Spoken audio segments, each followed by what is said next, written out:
Landing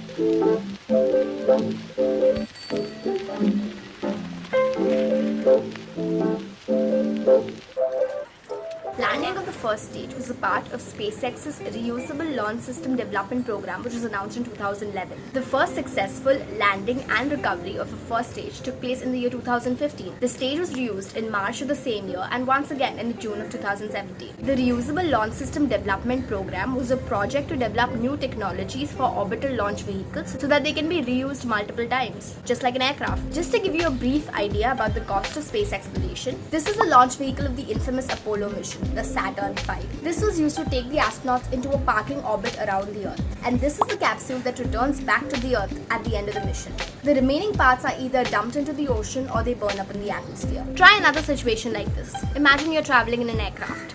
As you approach your destination, the fuselage of the plane breaks up, the wings are dumped, and you have to parachute down to the airport. For the next trip, a brand new plane is used. If that was the case with air travel, then you and I could never afford to travel by plane again. Introducing reusability is the only way that space industry has budget left over for developing systems and technology for missions farther away. Okay, so now let's see how the first stage actually lands.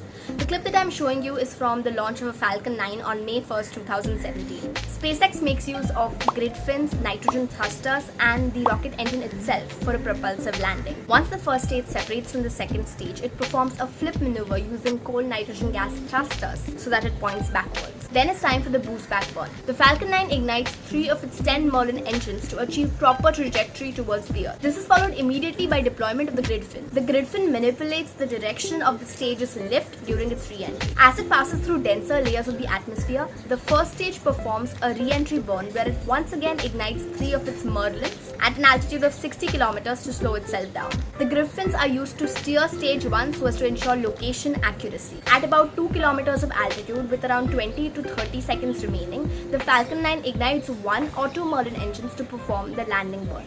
The landing legs are deployed and the first stage finally comes to halt on board their autonomous spaceport drone ship. SpaceX makes these landings look so easy, especially the 2018 simultaneous landing of the boosters of the Falcon Heavy. It's one of the most beautiful things that I've ever seen in my life. But there have been multiple failures on attempted landings. In fact, they have an entire video on how not to land an orbital rocket. The two biggest problems that SpaceX has had to work on is the landing location accuracy and the smooth landing itself. The spaceport drone ship, Ofcourse, I Still Love You, is a rectangle about 300 feet by 170 feet, so it is the size of a football field. Grid fins and nitrogen thrusters are used to provide location accuracy to the first stage. The smooth landing of the stage itself is essential because if not, this happens. One of the most common questions that are asked about SpaceX landings is the difference in location. Why are the landings sometimes on land and sometimes on the drone ship? The choice of landing depends completely on the weight of the payload and the capability left in the first stage after its separation from the second. This is the reason why sometimes the first stage lands at a pad near the launch pad itself. Sometimes it lands on a ASDS, and sometimes SpaceX also dumps its rocket into the ocean. Over the years, SpaceX has mastered the art of landing stages and reusing them. This has reduced their orbital launch cost to a fraction of their nearest competitor.